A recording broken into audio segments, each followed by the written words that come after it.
Good day, listeners. You've tuned in to More Than a Funeral, Voices of the Red River Valley, powered by Korsmo Funeral and Cremation Service right here in Moorhead, Minnesota. My name is Tom, and I'm going to be your host today. And whether you are listening on your computer, maybe your phone, car, any other kind of device, and possibly even your tractor or combine, we welcome you here to today's episode. We all know there are so many funeral-related podcasts of interest dealing with so many various issues, but our focus is going to be on the personal aspect of relationships and the multitude of interesting people and organizations that like to call the Red River Valley their home. And on occasion, we might push the edge a little bit, discuss some of those controversial issues. We all know what we're talking about. Red Jell-O. Is it appropriate to serve at church potlucks anymore, or is it a taboo subject? And there's so many other things, such as hot dish, casserole. What's the difference between the two anyway? So, we invite you to sit back for a few minutes, grab yourself a blistering hot cup of Lutheran Church coffee, and enjoy the conversation. We are glad you stopped by to listen.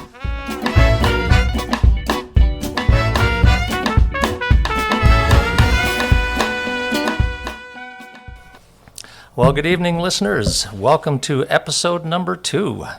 And I'm sitting here tonight. It's my pleasure to sit here with Shawn and Sarah Nygaard, the current owners of Korsmo Funeral and Cremation Service. And if you were with us on episode number 1, you had the pleasure of listening to Paul Korsmo, the founder and 100-year-old founder of Korsmo Funeral and Cremation Service. So if you haven't listened to that podcast, I highly recommend you go back and listen to it. It's really quite entertaining. But tonight, it's the night before Thanksgiving. Shawn and Sarah have a busy night ahead of them. They're heading back to the farm for the holiday, but we're going to sit down for a few minutes and chat a little bit about their what they're looking at doing with Korsmo and a little bit about their history. So thank you for joining us tonight. Appreciate that. Thanks, Tom. Yeah. Yes, thanks for having us, Tom. Absolutely. I shouldn't say welcome, because it's your business. It's your business. It's your building. So thank you for having me. Oh. But at any rate, I've had the pleasure to work, like I said, with all 3 generations for Paul. And, of course, Paul built the business and then handed it over to George and Ruth. And George and Ruth continued to build the business and maintain it. And the past few years, they've retired and have turned the business over to Shawn and Sarah, who now I have the pleasure of working with, as long as they'll have me. And so at any rate, like I said, it's going to be a pleasure. So I'll start with you, Shawn. I think maybe Sure. A little more the outgoing. Sarah has said she's kind of willingly here, but maybe not real. I'm a good backseat driver, probably. There we go, yeah. But I just want to have Shawn just tell us a little bit about his background. I know he's got a very colorful background. Tell us, with Edmore. I'll just be quiet and let you tell us what Sure. we need to know. Sure. Well, I grew up in Edmore, North Dakota. Class of 1998. We were the Vikings in Edmore. It's a small little community, but very close-knit community. I grew up, mom and dad, in the house, and finished college in Edmore. It was a great childhood. Finished high school in Edmore, and then went off to college to UND, and then transferred to the U of M in Minneapolis to finish the degree. I don't want to go too quickly over your childhood in Edmore. So I've heard some great stories that we won't talk about. But you're involved in athletics. You played some good football. Yeah. I want to talk a little bit about in the giant town of Edmore. Well, in Edmore, we didn't have a lot of the extracurricular activities that kids have today. So we played every sport. Sarah too. We both went to Edmore High School, and she'll tell you more about that in a little bit. But we grew up playing every sport. There's kids.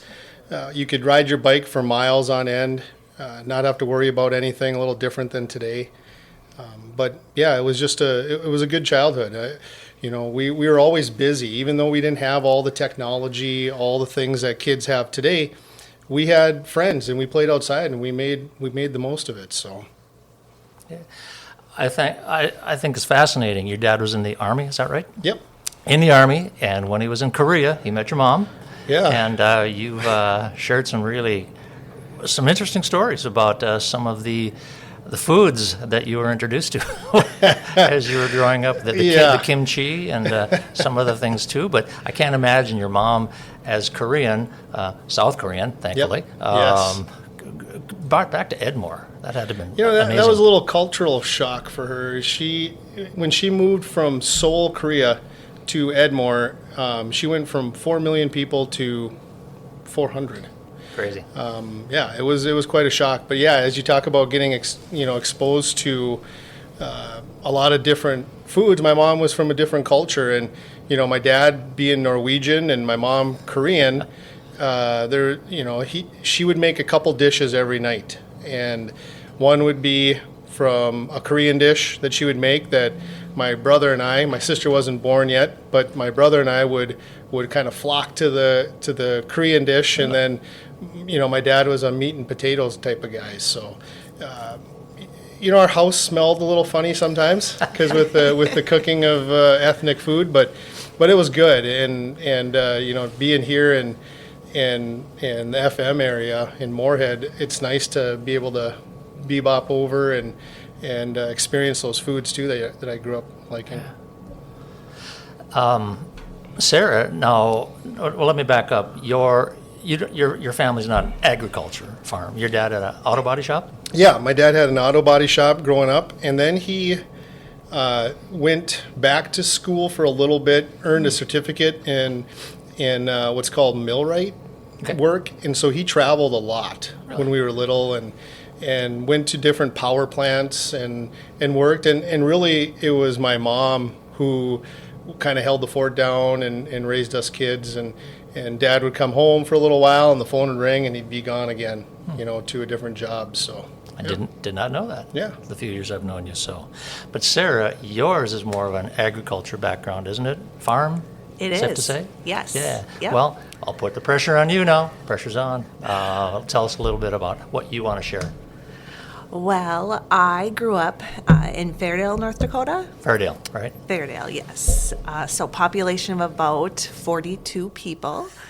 That was probably about 20 miles from Edmore. So we had, a good half hour, probably close to a bus ride to school in the morning. And, later on in life to practices, early or late, you always, allowed a half hour, 45 minutes to get to and from.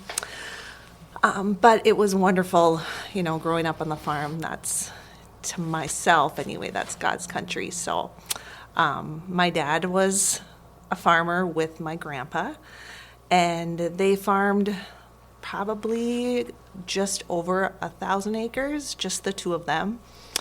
And more so wheat and barley, sometimes sunflowers, canola, flax. But yeah, my grandpa farmed until he was 85, and he just recently went to the nursing home just within the last year and a half. And yeah, we just celebrated his 90th birthday. So God willing, we have some good genes on our side to hold in that longevity. So do you have the experience of driving the grain truck and moving the equipment across the fields and all the things that come with the farm? My dad was very protective of his girl. I did drive a little bit of grain cart, but he just didn't quite feel comfortable with me, manhandling the combine and more so heavy equipment, but I did a little bit more of the running for him and my grandpa. Oh, sure. But yeah, my mom was the secretary or bookkeeper of the local elevator. And so it was definitely a very farm orientated and centered family that I grew up in. So yep, she kept an eye on those grain prices and would give my dad the nudge if it was the right time to sell. Yes. You didn't have cattle, did you? We did. You did? Oh, my Yes. goodness. So Yep. you never had a vacation. No, we'd sneak away for a day or two, maybe once a year. But my dad loved it, and I, we all loved it. The sound of the cows bellowing in the morning was kind of our rooster crow, or a rooster call to get up. But yeah, it was just a wonderful way to be raised and to be, born into that atmosphere, making you appreciate all the small things in life. So your dad still farms it, right? He actually just sold his, or not sold, but he rented out his land to some of our neighbors. Okay. And so he, will help. Oh, yeah. He'll hop in the combine, and he usually tries to, give them the nudge, like, hey, if you need help, I'm right here. So I can relate to that. yeah. So just to, anything to kind of keep that tie in his life, he appreciates. Okay. So were you guys the same class at Edmore? Same graduating class? No. We were not. Uh-oh. You looked at each other like, oh. I was class of 98, and Sarah was the class of 99. Yes. So Sean's class, you had about 16 in your class? 18. 18. Sean's class was the large class. I had 11 in my class. So basically, we were more so family than friends, I feel like. Yeah. But that was wonderful, too, growing up like that. Right. So Okay. You played a little sports yourself? I did, yes. Basketball? Yes. Yeah. Didn't think they had football. No.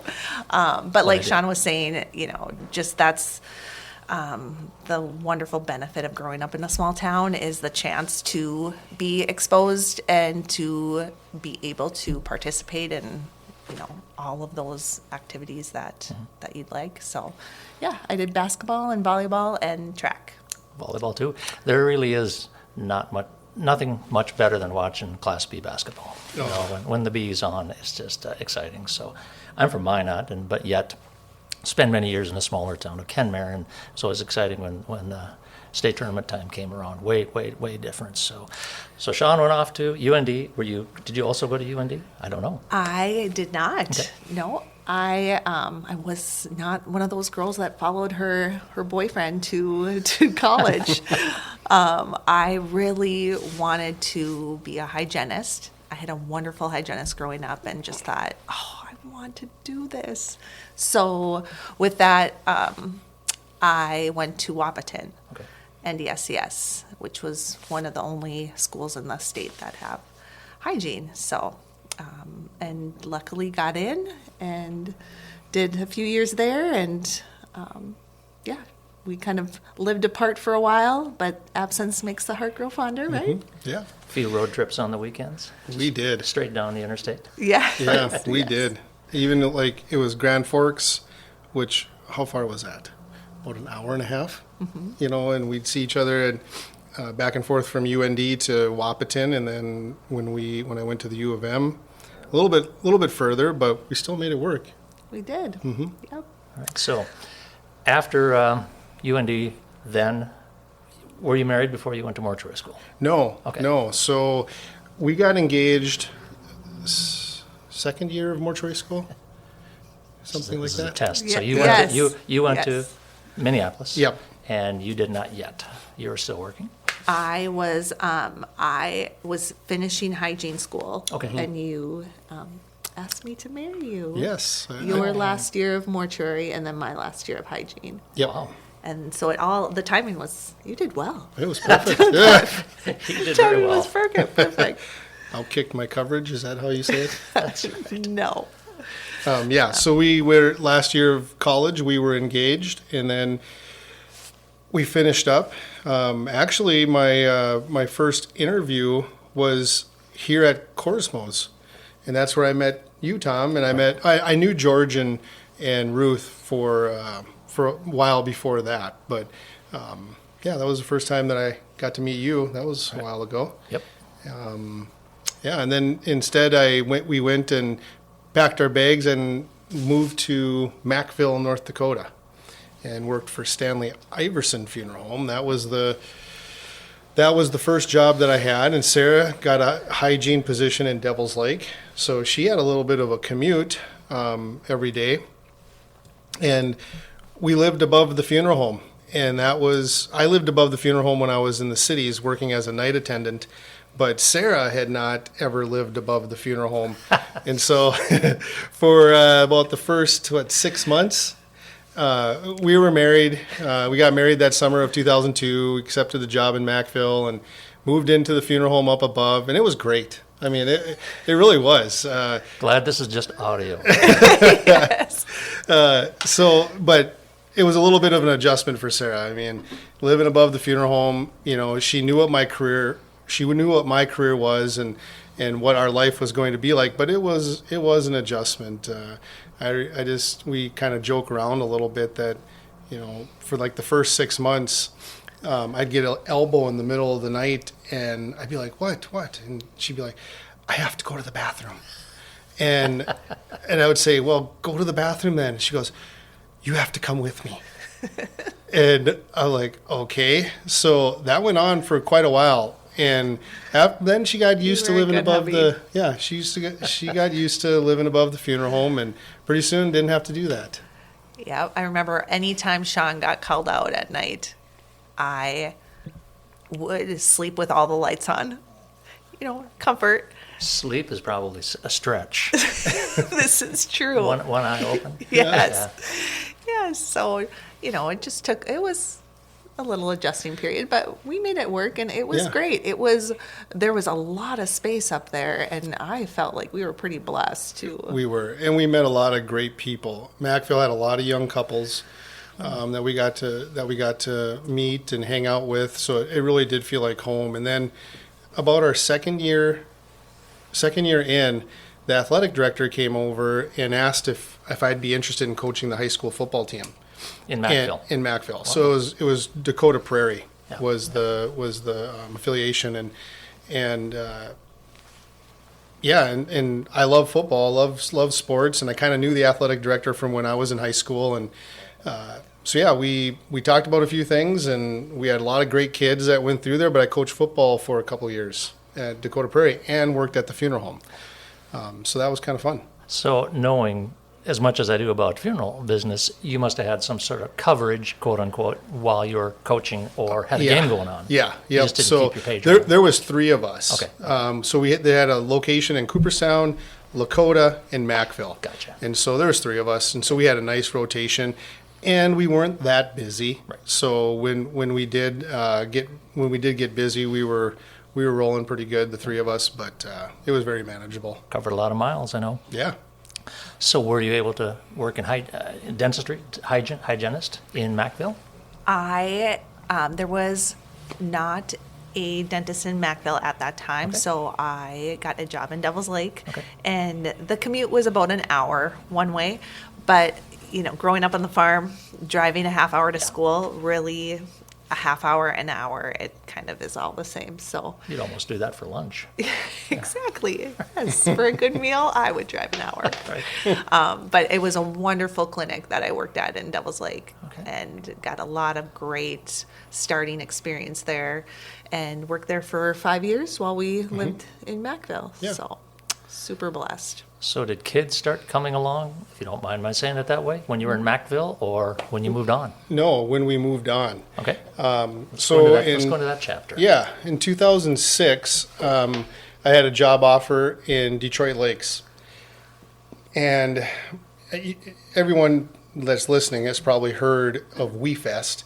And Sarah and I went to WeFest in 2003 with friends from Macville, and we thought, wow, what a beautiful area this area is. And then a couple years later, I get a job offer there, and I asked Sarah about it, and it was one of those where we really paused a little bit, because we were actually moving from North Dakota, where we were both comfortable. We both grew up in North Dakota, and we thought, we're going to move to Detroit Lakes, but then we were both kind of excited for that next chapter too. And so in 2006, it was the end of the 2006 football season, and we moved on. Actually, it was a storm on Halloween night. We moved into Detroit Lakes with a big U-Haul, Mm-hmm. and moved into an apartment and On Elm Street. on Elm Street On Halloween. Oh, there you go. on Halloween. I mean, if that's not a good omen, I don't know. Yeah. And so, basically unpacked that night until the wee hours of the morning. And I started work that next day. You did. Yeah. I remember, Trying to rummage through and find clothes for. yeah. I set Your out next my work dress day. clothes, but I didn't set out socks. And so I was like, oh man. Setting a trend. Yeah. So the first day was a little bit of hodgepodgey, but we settled in there and we immediately made friends in the Lakes area. And for 14 years I worked at the funeral home there. And probably, I would say year 10 in Detroit Lakes, started having conversations with the Korsmos about what it would look like if we had any interest in purchasing the business. And it was probably 2016 or 17 that we started having these conversations. And just very briefly, it was just a matter of fact, what would it look like? Are you guys interested? And Just putting out some feelers. yeah, Okay. yeah. And George and Ruth were kind of looking at retirement a little bit. And we were also at that point kind of looking at the next chapter of our life. Right. And Sarah and I, Sarah loved hygiene. She was great at it. But we also kind of looked at what would it be like if we got to work together. And we love spending time together. And we thought, boy, what would it look like if we got to work together? What would it look like if we got to do what George and Ruth are doing? Mm-hmm. And we really thought that would be the next stage in our life. So in 2018, I won't forget, it was December of 18, I had a long conversation with George and Ruth, and at that time I just said, I think we're ready. I think we're ready to do this. Prior to that, it was kind of like we were really scared about going into that next phase because anytime you look at buying a business, you're looking at going into debt. Mm-hmm. And the biggest debt that Sarah and I had were our vehicles in our home. And so going into debt with a business, we were like a little scared about that. Absolutely. And so after talking it out with George and Ruth, and Sarah and I did a lot of talking about that, we decided let's do this. It's either now or never. And so going into 2019, we knew kind of what the next chapter in our life was going to hold. And so we finalized everything in 2019 on how it would look. And in that October of 19 is when I started my first day here at Korsmo's. I don't know, Sarah, we'll talk about your kids here in a second, but because they're very important. There's one over there now. Remy's back there. Very important, but you juggle a lot of things, it's safe to say. Raising a family of 3 kids, you help on funerals. We see you around here at the funeral home on occasion, but I know you help on funeral services, so you do balance a lot of things, that's for sure. But from a personal standpoint, what are some of your interests? I know you're an outdoors person. I know you love to run. So maybe just share a little bit about your personal life, not too personal, but just some of the things that you think you'd like people to know, or like you're running. And I know you're involved in your church. Probably a lot of things I don't have any idea about. Well, yes, of course, our family is my priority. But, every once in a while it's nice to sneak out and get a little me time. And I do really, really enjoy running. I ran track in high school and didn't really like it. And I don't know, it was, sprinting, and I mean, not that it was horrible, but it was, it was a stretch. But then I had a friend that talked me into running the Fargo half back when we lived in Macville. And after that, I was just hooked. I ran that Fargo half and I went home that night. And Shawn said, "What are you doing?" And I said, "I'm registering for a full. I got to do a full marathon." Wow. So it's been now in my blood ever since. So it's just such a great outlet. You run like you I don't want to say you run a lot of races, but also I know you've traveled with some friends. I think you've run in Texas. Is that safe to say? Yes, yep, correct. We're blessed to have such a great close friend unit in Detroit Lakes and around here also. But we have close friends that also I'm blessed to share the running bug with. Okay. So yeah, we run these destination or vacation marathons basically. So to us, it's more of a vacation, but it's also doubly fun because we get to do what we love and little shopping, usually little dining, little running. Yes, exactly. So we sign up for No the race. Shawn. Oh, I know. I've tried to talk Shawn into it, and he gives me a hard pass every time. Yeah, So, I can understand that. but yeah, it's great. It's we usually run our race and then enjoy a few days together after that. So it's great. So we kind of glossed over the kids. You said pride and joy, obviously. I know them a little bit. Thankfully, they don't hang around here a lot. They have their own lives. But of course, Jax, Lakin, and Remy. Remy's hanging out over there, giving us a big smile. But just tell us what we need to know about the kids.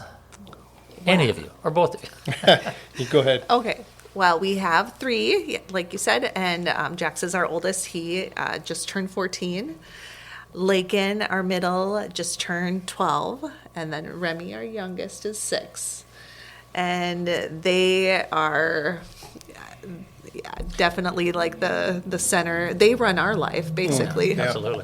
But we I don't know what we would do without them. They're just so active. I mean, we have, one in basketball and then football and one in basketball again and dance and then this one's in dance and soon to be basketball. And so the kids keep us busy, and definitely, like as Sarah said, is they're our priority. And I wouldn't be able to do this job if I didn't have Sarah, Absolutely. Alongside of me. Yep. Balancing the home, making sure the kids are where they need to be, it's always a huge priority for us to try to eat as a family and spend that quality time with the family. And I can't organize that, but Sarah, she just keeps things rocking and rolling. No matter how busy we are, no matter how much the job might, pull me away, it always is that center point for us, because of Sarah, that we have that family time and enjoyment together. So, Well, having worked with you, I can honestly say you'll get out of here late in the evening or early in the evening, whenever, and you'll say, I got to get home because Sarah's got whatever dish she told me about the other day. I can't remember what it was. But it sounded Badlands soup. Badlands. That sounded like a roadkill, but Badlands soup. That's anyway, a Midwest soup right there. I like goulash. It's like Yes. hot dish in the liquid form. Okay. Yes. I'll have to get that recipe. But yes, obviously I can see that. And you guys support one another. It's fantastic. So you guys also have some other projects, you also play drums too, right? Yeah. So When you can. Yep, when I can, when time allows. Faith is a big part in our life. Church is a big part in our life, and I play in a worship band. Haven't been as active with them as of late, simply because of projects that we got going on here at work, and we've stayed steady enough where the attention needs to be focused here. Right. But yeah, I play drums in a worship band, and you have for many years, right? Yeah. You told me about your kit back when you were growing up. yeah. So growing up, I had a small kit. It was kind of a piece of junk, but I could beat on the kit a little bit, and played in high school pep band, and then kind of didn't touch the drums for a little while until Sarah kind of nudged me one day and said, you always used to like to play those drums. Why don't you just go get a set and start again? Well, at that time, the worship team was looking for a drummer, and so it was perfect timing. So I remember the night that I went and picked it up, Jax was little. Oh, that's right. Yeah, and it was a snowstorm then too. Yep. But brought him home On Elm Street. Yes. brought him home and put them together, I remember, and Sarah was quick to say, "Okay, that's enough. Maybe when I'm not in the house." What did I start? Like, well, Yeah. you mentioned, joining the church band. They could, transfer over to the church a little Yeah, bit. and that's what they did. They left the house quickly and Okay, that's what I became was going to part ask of you. the. You don't have them at your home. No. So they're back with church, and yeah, so I get to play and enjoy that. So Yeah, that's been good. Good therapy, and good outlet for you also. All righty. Well, as we're talking about family, Remy just pulled in. Do you want to say hi, Remy? Hi. All right, that's Remy.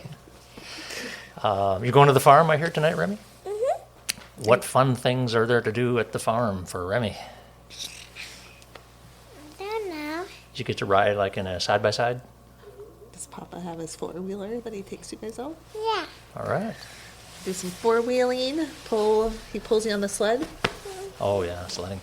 Well, I know you guys have miles to go tonight, but let me just ask you a few other things, and we'll kind of wind down here. Sure. Kind of coming back to funeral service, so you're kind of off the hook for now, Sarah. But, Sounds good. but you've been involved in funeral service for many years, Shawn. Just for the people listening, I know Paul talked about the changes he saw and experienced, which were pretty not as significant, I don't think, as we've seen. But what do you see going on in funeral service, the future of funeral service in the next whenever? sure. That's a great loaded question, Tom. I've been but planning on that. but Nicely done. there are a lot of changes going on in funeral service.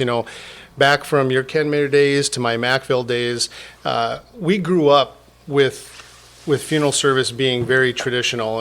And when I say traditional, I mean a casketed service where we have the visitation, we have the service the next day, and then we have burial out at the cemetery.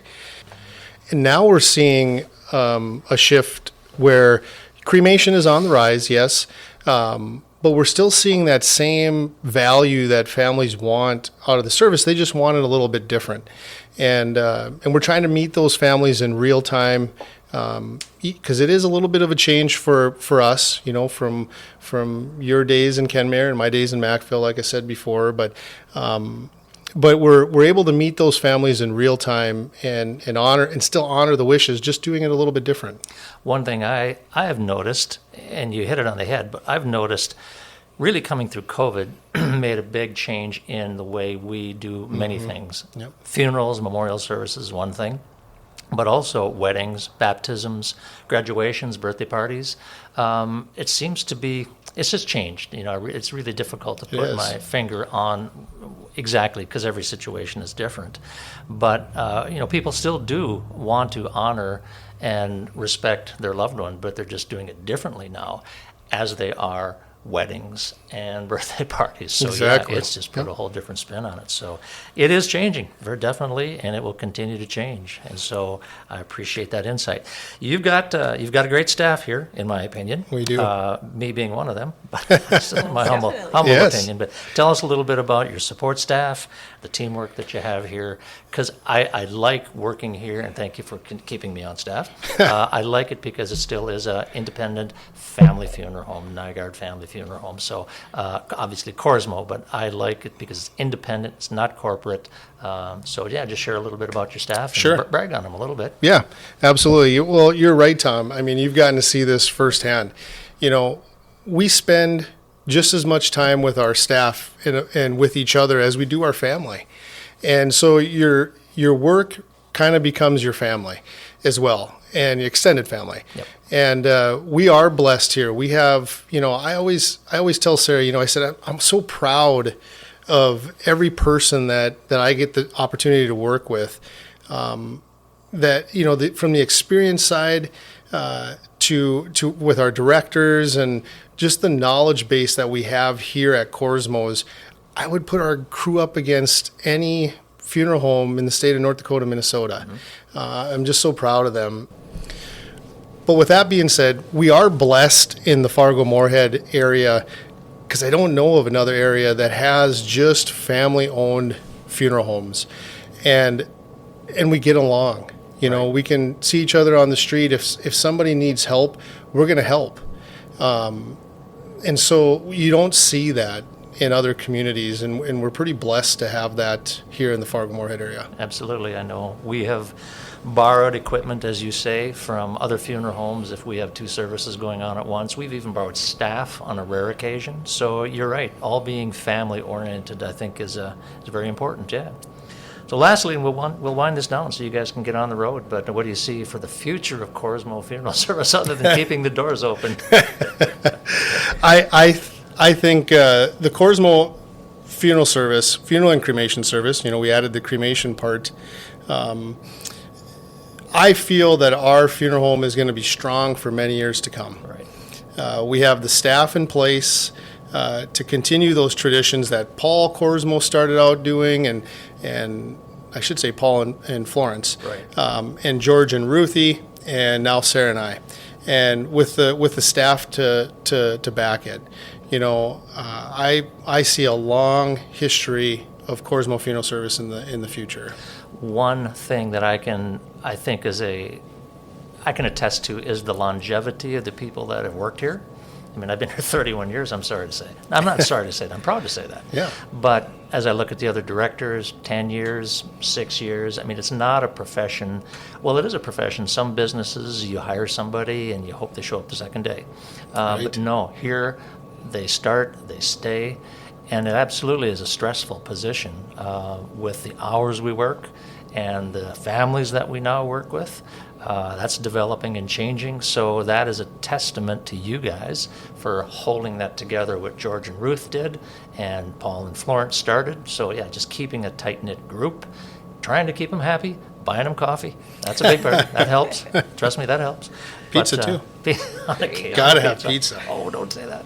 But anyway, anything else, Sarah, you want to just chime in on? I know you got few miles to go yet tonight, being the night before Thanksgiving, but thank you for sharing a little bit things I didn't know. Oh, of course. No, thank you so much for having us, Tom, and happy Thanksgiving, everybody. Yes, happy Thanksgiving to everyone. We are so thankful for our wonderful staff and the wonderful families that we've been blessed to serve. Absolutely. Absolutely. All right. Well, have a happy Thanksgiving as well, too. Drive safe. Thank you, Tom. And we'll see you not on Monday, but see you in a few days. Enjoy the holidays. For All right. sure. Thanks, everybody, for listening, and have a blessed Thanksgiving as well. Have a good night, folks.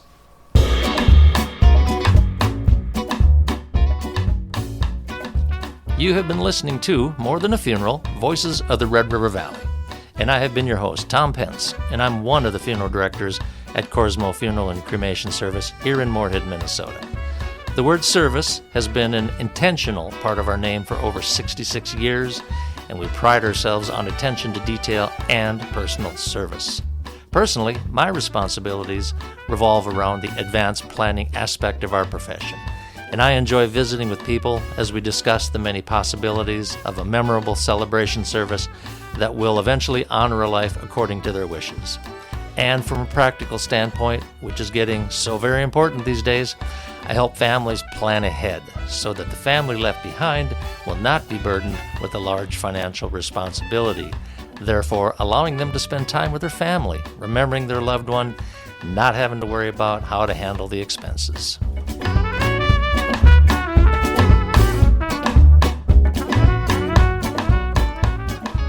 Asset protection is also a very real issue these days, as many care facilities can cost several $1,000s a month, depending upon the level of care. Korsmo can provide simple and effective ways of protecting those assets, and I welcome the opportunity to visit with you about that.